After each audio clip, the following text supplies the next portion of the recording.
Major push towards Aatmanirbhar or self-reliant India. Prime Minister Modi has launched the Aatmanirbhar Innovation Challenge, inviting India's techie community to create an Aatmanirbhar app ecosystem or a self-reliant ecosystem of apps. The challenge will be regulated under the Ministry of Electronics and Information Technology along with the Atal Innovation Mission and run in two tracks: promotion of existing apps and development of new ones. This comes after India's ban on 59 Chinese-made apps, including popular apps like Tik-Tok, Share It and others, amidst the anti-China sentiment due to tension on the LAC with China. Let's go across to our guest right now. Pulkit Sharma joins us. He is the co-founder and CEO of Khabri. He joins us via Skype. We'll also be joined by others as and when they join us. I will introduce them. Pulkit, thank you for joining us right now. First of all, I want to ask you, since I'm not a techie and I defer to your knowledge on tech-related issues, the Prime Minister's call obviously is a welcome move. He's asked techies from across the country to make sure that more and more apps that are, let's call them homegrowns or desi apps, find their way into mass usage in India, and that could be one of the ways of a self-reliant Bharat. What is the scene currently as far as desi apps or homegrown apps are concerned? There are many, I know, but what is their market share? What is their reach? What is their market cap? Could you tell us a bit? Sure. So thank you so much for having me, first of all. And as you rightly said, ban on the Chinese app has given great growth opportunities to the Indian apps.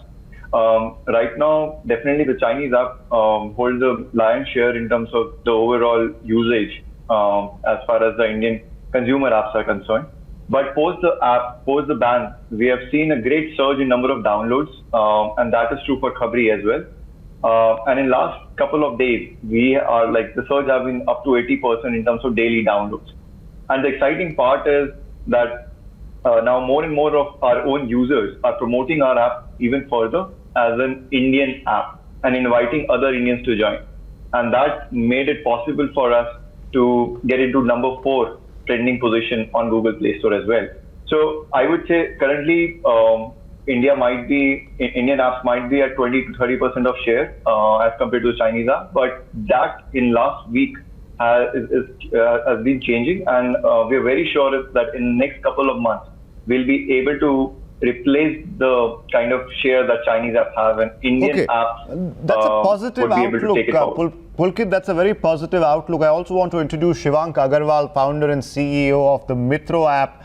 He joins us via WhatsApp call. Thank you for joining us as well, Shivank. Let me take this forward with you, Shivank. Pulkit, of course, is of the view that in the last week or so, Indian apps or desi apps, of course, have gotten a big bump up because 59 Chinese apps, which were the market leaders, have been banned in India. One example, of course, is that of Roposo, which did exist before, but was playing second fiddle to, let's say, Zoom or others of the same thing. Why do you think that was? Because if they did exist in the market while these other market leaders were there, why does it need a ban from the government to give them a bump up? Is it because technology is superior as far as foreign apps are concerned? Is it because marketing is weak? Is it because word of mouth hasn't really reached? Why do you think that is? Why do we need a ban to give a bump up to our desi apps? Okay, so first of all, thank you so much for having me here. One thing I would like to say, the ban is not because the government, definitely will leverage from the ban, but it's not primarily because the government, to see the Indian startup boom, or we cannot fight with the likes of the foreign companies. I think, the ban has been more to do with the security. They're not complying with the Indian laws. And I think as an Indian company... I understand that, Shivank. I don't think you got my question. I understand why the ban is in place. My question was, what was stopping our desi apps before that while the ban was not in place? Why did our own Aatmanirbhar apps or desi apps not perform as well? That was the question. Okay, got it. I got your question. The thing is, it takes a whole ecosystem of, of funds, investors believing us, and on the whole user ecosystem believing in us. So I think lately the users have found more positivity around us. They have seen more confidence. We have seen more confidence of the user in our application. Okay. And I think that confidence of the user is something which our companies and Indian startups would like and get the support from. Fair enough. So Shivank, I please think